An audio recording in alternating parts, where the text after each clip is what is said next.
সুপ্রিয় শিক্ষার্থী বন্ধুরা, আশা করি আপনারা ভালো আছেন। কোর্স ফাউন্ডেশনের পক্ষ থেকে আমি মসিউর আপনাদেরকে আজকের এই টিউটোরিয়ালে স্বাগত জানাচ্ছি। তো আমরা প্রাইসিং গত পর্বে এইটি দেখেছিলাম। তো আমরা সেভ এন্ড কন্টিনিউ এখানে ক্লিক করব। সেভ এন্ড কন্টিনিউতে ক্লিক করার পর এখন আমরা চলে আসছি যে ডেসক্রিপশন অ্যান্ড ফেক, মানে যে ফ্রিকুয়েন্টলি আস্কড কোয়েশ্চেন। তো এখানে আপনাকে ব্রিফলি ডিসক্রাইব করতে হবে, ঠিক আছে? 1200 ক্যারেক্টারের মাঝে আপনাকে ডিসক্রাইব করতে হবে। ওকে, এখানে কিছু টুল রয়েছে, আমি একটু টুলগুলো সম্বন্ধে পরিচিত করে দিই। মনে করেন যে আপনি এখানে লিখলেন যে হ্যালো। এখন এটাকে যদি আপনি বোল্ড করতে চান তাহলে এই জাস্ট সিলেক্ট করে বিতে ক্লিক করলে বোল্ড হয়ে যাবে। আবার যদি ক্লিক করেন তাহলে আবার আগের মতো হয়ে যাবে, ঠিক আছে? যদি একটু হাইলাইট করতে চান এই অপশনটি ইউজ করতে পারেন। ক্লিক করে দেখতে পাচ্ছেন যে ব্যাকগ্রাউন্ডে একটি ইয়েলো কালার চলে আসছে। ওকে, আর যদি কোনো লিস্ট তৈরি করতে চান বুলেট পয়েন্টের মাধ্যমে এখানে সে হ্যালো, আমি যদি ক্লিক করি এই যে হ্যালো চলে আসছে। সে আপনি আরেকটি যদি কোনো আইটেম রাখতে চান এখানে আপনি দিতে পারেন। এখন মনে করেন যে আমি এখানে হাই লিখলাম, এখন এরপরে আর কোনো আইটেম আপনি রাখতে যাচ্ছেন না, দুইবার ইন্টার প্রেস করলেই আবার এই বুলেট পয়েন্ট চলে যাবে, ঠিক আছে? এখন আপনি আবার নর্মাল টেক্সট লিখতে পারবেন। একইভাবে 1 2 3 এভাবে আপনি ইউজ করতে পারেন। যদি আমি এখানে সিলেক্ট করে 1 2 3 করে দেখতে পাচ্ছেন যে বুলেট পয়েন্টের পরিবর্তে 1 2 3 হয়ে গেছে।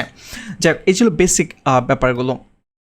এখন ডেসক্রিপশন আপনারা কীভাবে লিখবেন? অ্যান্ড ডেসক্রিপশন লেখার ক্ষেত্রে যেটা করতে পারেন, আপনারা যেই টপিকটি চুজ করেছেন ওই টপিকের উপরে যারা কাজ করতেছে তাদের ডেসক্রিপশানগুলো দেখবেন। তাদের ডেসক্রিপশানগুলো দেখে এখান থেকে একটু আইডিয়া নেবেন যে তারা কিভাবে তাদের ডেসক্রিপশানটা সাজিয়েছে, আর ট্রাই করবেন যে ব্রিফলি এক্সপ্লেন করার জন্য, ঠিক আছে? যেন আপনার গিগ ডেসক্রিপশান পড়েই যেন একজন মানুষ বুঝতে পারে যে আপনি কী প্রোভাইড করতেছেন, ঠিক আছে? তো এই ব্যাপারটা যেন ক্লিয়ার থাকে। ওকে, তো এখানে দেখতে পাচ্ছেন যে আরও অনেক গিগ রয়েছে। তো এই গিগগুলো আপনারা দেখবেন, যেই টপিকের উপরে আপনি গিগ তৈরি করবেন ওই টপিকের গিগগুলো দেখবেন, তাদের ডেসক্রিপশানগুলো দেখবেন, তাহলে আপনি আইডিয়া পেয়ে যাবেন। আমি এখানে ডেসক্রিপশান একটি অলরেডি ক্রিয়েট করে রেখেছি, আমি এই ডেসক্রিপশানটি অ্যাড করে দিচ্ছি একদম উপরে। ওকে, আমি একটু এটা কপি করে পেস্ট করে দিচ্ছি, তারপর এক্সপ্লেন করতেছি। এখানে আমি কী লিখেছি, এখানে দেখেছি যেহেতু আমি অ্যাভাডার উপরে একটি সার্ভিস প্রোভাইড করতে আছি, তো অ্যাভাডার সম্বন্ধে একটু আইডিয়া দিয়েছি। যদিও ক্লায়েন্ট এটা জানে যে অ্যাভাডা কি, না জানলে তো তারা এখানে আসতো না, তারপর আমি এখানে লিখে দিয়েছি। তো Avada is one of the most popular multipurpose WordPress theme. It is very popular because of its speed and usability. Okay, তারপর হচ্ছে এখানে I'll work on this theme and make a clean, perfect, professional website for you. My WordPress skill, এটা আমি bold করে দিতে পারি, এই জিনিসটা আমি বোল্ড করে দিতে পারি। আর এগুলো বুলেট পয়েন্ট, এগুলো হচ্ছে এইটুকু পর্যন্ত। এখানে দেখেন যে ব্যাপার সিলেক্ট করতেছি, এখান থেকে যতগুলো রয়েছে এগুলো বুলেট পয়েন্টের মাধ্যমে সেট করে দিতে যাচ্ছি। আর একটু স্পেস দিবেন, একটু স্পেস দিয়ে দিতে পারেন, তাহলে যেটা হবে দেখতে একটু সুন্দর লাগবে। আর স্পেস না দিলেও এখানে চলে, বাট যদি আপনি দেখেন যে সেভ করার পর খারাপ দেখা যায় ডেসক্রিপশানে, যেমন যদি মনে করেন যে এখানে স্পেস দিলে বেটার হয় তাহলে দিবেন, না দিলে এইভাবেই রাখতে পারেন, দেওয়ার প্রয়োজন নেই, দিলে আসলে বেশি স্পেসটা বেশি হয়ে যাবে। Okay, what kind of website I make, sorry, এটাকে আমি আবার একটু বোল্ড করে দিয়ে যাচ্ছি। ওকে, দেন হচ্ছে এই ধরনের সার্ভিস, এই ধরনের ওয়েবসাইট আমি ক্রিয়েট করে দিব। ওকে, দেন এটাকে বুলেট পয়েন্ট দিয়ে অ্যাড করে দিচ্ছি। ওকে, ঠিক আছে, আপনারা দেখতে পাচ্ছেন যে আমি এখানে কী কী লিখেছি। ওকে, ডিসক্রিপশান লেখার ক্ষেত্রে যেটা করবেন সেটা হচ্ছে যে অনেকেই যেটা করে অনেক লেখা একসাথে এখানে বড় করে ডিসক্রাইব করে লেখা, অনেকগুলো লেখা। এভাবে না লিখে আপনারা যেটা করতে পারেন, ছোট ছোট করে প্যারা করতে পারেন। ছোট করে প্যারা করে 2 লাইন 3 লাইন প্যারা করে যদি আপনারা ইউজ করেন তখন এটা পড়তে সুবিধা হবে ক্লায়েন্টের জন্য এবং বুঝতে সুবিধা হবে, ঠিক আছে? আর এভাবে বুলেট পয়েন্ট করে যদি করতে পারেন তাহলে এটা খুবই ভালো, ঠিক আছে? ওকে, তো আশা করি আপনারা বুঝতে পেরেছেন ডিসক্রিপশন কীভাবে লিখতে হবে। আর একটা ব্যাপার খেয়াল রাখবেন, সেটি হচ্ছে যে কিওয়ার্ড আপনি ইউজ করেছেন, যেমন আমি এখানে অ্যাভাডা দেখতে পাচ্ছেন যে এই অ্যাভাডা কিওয়ার্ড কিন্তু এটা ছিল আমার টাইটেল কিওয়ার্ড। তো এই অ্যাভাডা কিন্তু আমি টাইটেলে রেখেছি, ট্যাগে রেখেছি, এবং এখন ডেসক্রিপশনেও কিন্তু আমি অ্যাভাডা ওয়ার্ডটা রেখেছি, কারণ এটা হচ্ছে আমার মূল কিওয়ার্ড। এবং ওয়ার্ডপ্রেস থিম, এটা হচ্ছে কিন্তু আমাদের কিওয়ার্ডে ছিল। এই যে আমি এখানে ওয়ার্ডপ্রেস থিম ওয়ার্ডটি রেখেছি, এখানে ওয়ার্ডপ্রেস লেখা রেখেছি, ঠিক আছে? তো আপনার কিওয়ার্ডগুলো যেন আপনার ডেসক্রিপশানে থাকে, এই ব্যাপারটাও আপনারা একটু খেয়াল রাখবেন, ঠিক আছে?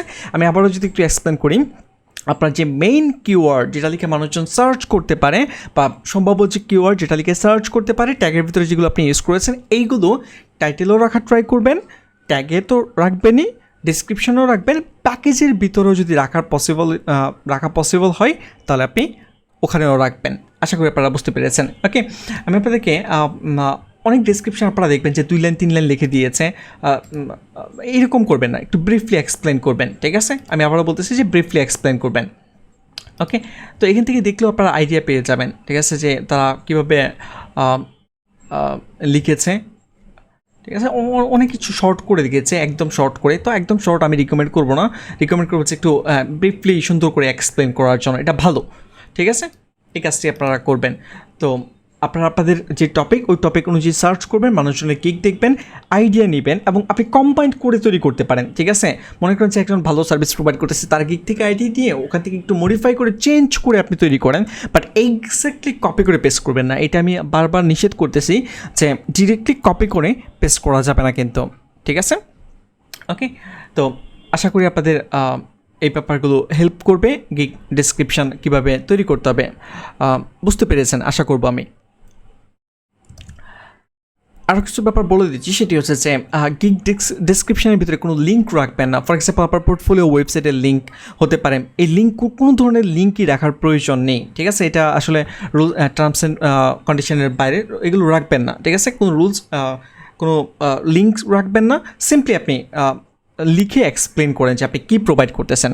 ওকে, আর আমি আবারও বলতেছি যে আপনারা ভালো ভালো যে সেলারগুলো রয়েছে এখানে, তাদের গিগগুলো দেখেন, তাদের গিগ থেকে আইডিয়া নেন, দেন নিজের মতো করে কম্বাইন করে একটি ডেসক্রিপশান আপনারা তৈরি করেন, ঠিক আছে? ওকে, তারপর স্ক্রল ডাউন করেছি, স্ক্রল ডাউন করার পর দেন হচ্ছে frequently asked question, add question and answer for your buyer. এখানে এটা হচ্ছে যে আমরা যখন কাজ করি কিছু কিছু কোয়েশ্চেন রয়েছে যে ক্লায়েন্টরা অলওয়েজই করে, তো আপনারা ওই কোয়েশ্চেনগুলো যেই কোয়েশ্চেনগুলো অলওয়েজ করে এগুলো এখানে আপনি আগে থেকে লিখে দিতে পারেন।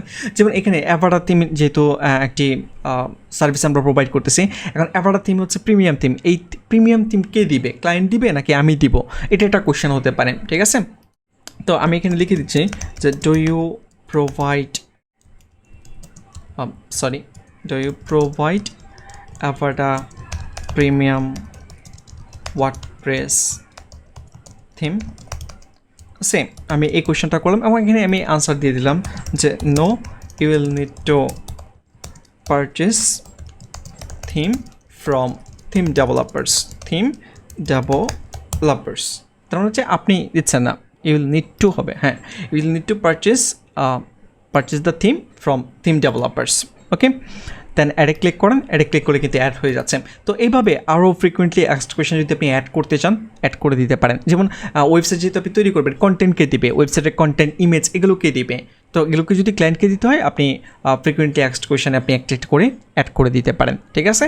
এছাড়াও আপনারা অন্য সেলার যারা রয়েছে তাদের গিগগুলো দেখতে পারেন, তাদের গিগের নিচে যদি ফ্রিকুয়েন্টলি আস্কড কোয়েশ্চেন থাকে ওগুলো দেখেও আপনারা আইডিয়া পেতে পারেন যে কী কোয়েশ্চেন সচরাচর করা হয়ে থাকে, ক্লায়েন্টরা কী করে থাকে, ঠিক আছে? যদিও এখানে আমি দেখতে পাচ্ছি না কেউ অ্যাড করেছে, বাট আপনারা অ্যাড করবেন, এটা ভালো, অ্যাড করাটা ভালো, ঠিক আছে? আপনার যেই টপিকের উপরে গিগ ক্রিয়েট করবেন, যে সার্ভিস আপনি প্রোভাইড করতেছেন ওই রিলেটেড আপনি কিছুদিন কাজ করলে নিজেই বুঝে যাবেন যে কোন কোয়েশ্চেন ক্লায়েন্টরা বেশি করে থাকে, ঠিক আছে?